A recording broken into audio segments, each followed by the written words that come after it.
Hello everyone and welcome back once again for the sessions of summaries. आज हम जो discuss करने वाले हैं वो क्लास 10 की इंग्लिश की poem number 1 dust of snow की समरी है। So let's begin with the introduction. This is a highly symbolic poem written by a well known American poet Robert Frost. तो अमेरिका के एक बहुत ही फेमस पोएट हैं Robert Frost, उनके द्वारा लिखी हुई ये एक पोएम है और इसे एक सिंबॉलिक पोएम कहा गया है क्योंकि इसमें कुछ सिंबल्स का यूज किया है। रॉबर्ट फ्रॉस्ट ने नेचर से, मैं कहूंगी, कुछ सिंबल्स लिए हैं और उन सिंबल्स के जरिए बहुत ही खूबसूरत तरीके से ये एक पॉजिटिव एटीट्यूड दिखाने वाली, एक आशावादी अप्रोच दिखाने वाली पोएम प्रेजेंट की है। इन this poem he has presented a simple yet significant moment. Moment का मतलब पल होता है। तो इस पोएम में पोएट ने, बहुत ही छोटी सी ये पोएम है, तो पोएट ने इस पोएम में एक छोटे से पल का जिक्र किया है जो कि है तो बहुत ही सिंपल सा, साधारण सा, लेकिन एक्चुअली उसने पोएट की लाइफ में एक सिग्निफिकेंट चेंज लेकर आया है, तो इसलिए उसे बहुत ही सिग्निफिकेंट पोएट के द्वारा बताया गया है। तो चलिए देखते हैं ब्रीफ डिस्क्रिप्शन। लेकिन डिस्क्रिप्शन में, मतलब ब्रीफ समरी डिस्कस करने से पहले मैं कुछ आपके साथ शेयर करना चाहूंगी ताकि हमें समझ में आ जाए, क्योंकि ये सिंबॉलिक पोएम आपको बताया गया है तो हम इसलिए पहले जो 3 मेन सिंबल्स यूज हुए हैं इस पोएम में, हम उन्हें डिस्कस कर लेते हैं ताकि हमें पोएम की समरी बेटर तरीके से समझ में आ जाए। देखिए, there are 3 symbols, hemlock tree, crow and dust of snow, या हम सिंपल स्नो भी कह सकते हैं। These are used in this poem. तो इस पोएम में 3 सिंबल्स का जिक्र है। अब जो हेमलॉक ट्री है वो क्या होता है? हेमलॉक ट्री एक पॉइजनस ट्री होता है। अब पॉइजन का जिक्र अगर आ जाता है तो हम उसे डेथ से रिलेट करते हैं, तो इसलिए हेमलॉक ट्री डेथ को रिप्रेजेंट करता है।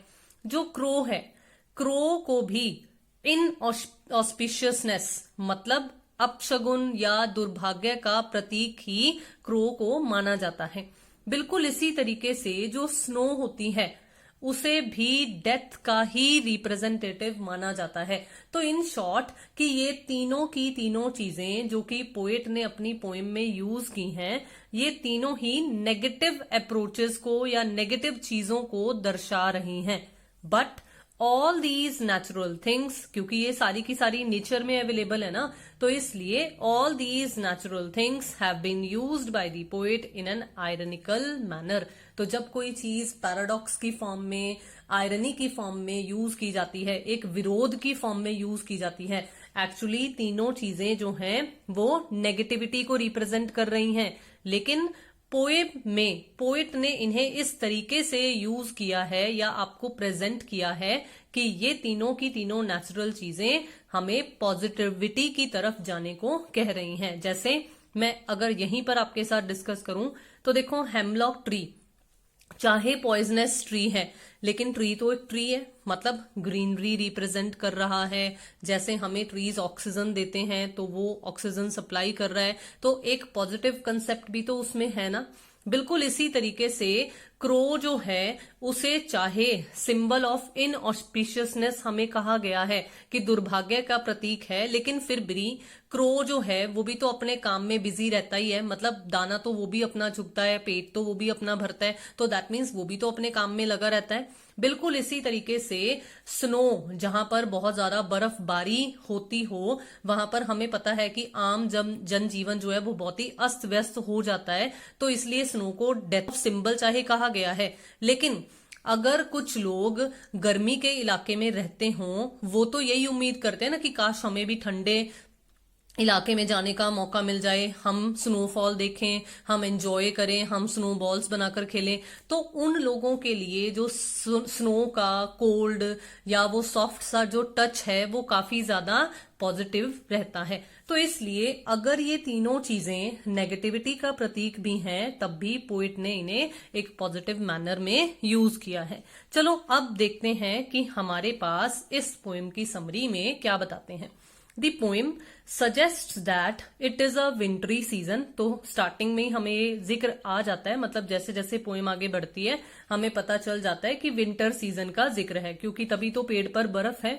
And the poet is standing under a hemlock tree, और जो पोएट है वो हेमलॉक पेड़ के नीचे खड़े हैं।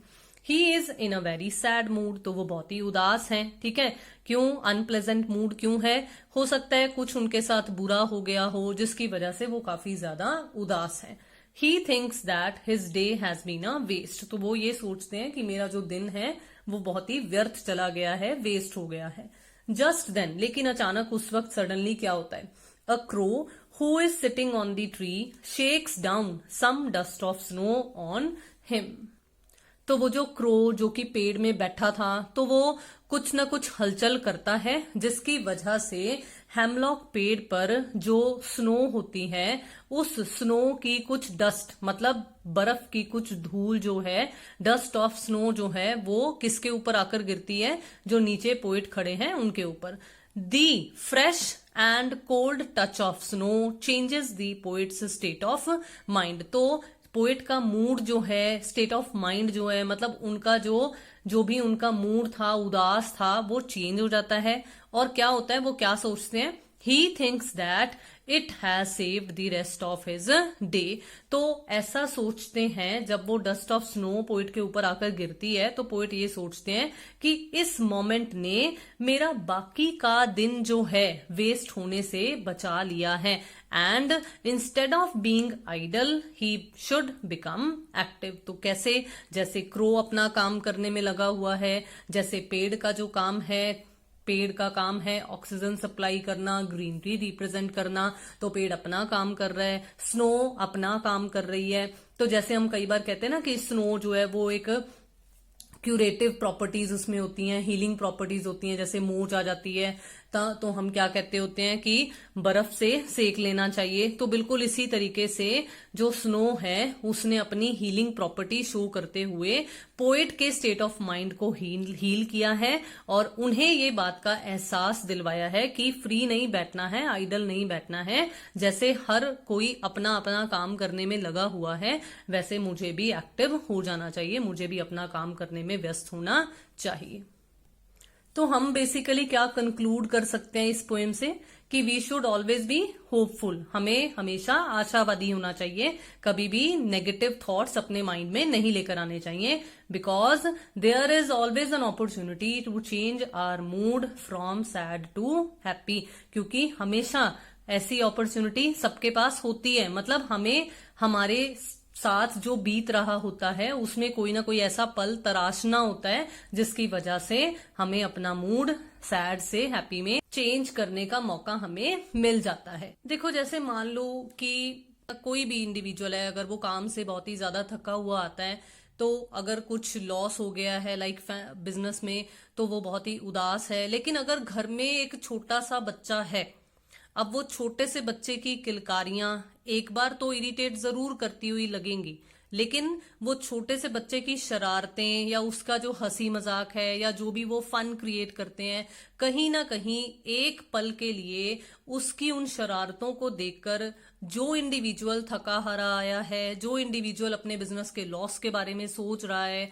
जरूर है कि वो उस एक पल के लिए अपने उस लॉस के बारे में भूल जाएगा और उस बच्चे की शरारतों को देखकर उसे भी हंसी जरूर आएगी। तो इस तरीके से वो भी अपने सैड मूड को हैप्पी में चेंज कर सकते हैं। तो मुझे उम्मीद है कि ये छोटी सी एग्जाम्पल भी आपको बहुत ही अच्छे तरीके से समझ में आई और हमारी समरी जो यहाँ पर कंप्लीट होती है ये भी आपको बहुत ही अच्छे तरीके से क्लियर रही। तो काइंडली डू सम ऑनर्स, अगर आपने अभी तक चैनल को सब्सक्राइब नहीं किया है तो जल्दी से कर लीजिए। वीडियोस को शेयर करना, लाइक करना और अपने व्यूज कमेंट बॉक्स में शेयर करना बिल्कुल मत भूलिए। Thank you so much for watching the video and have a nice day.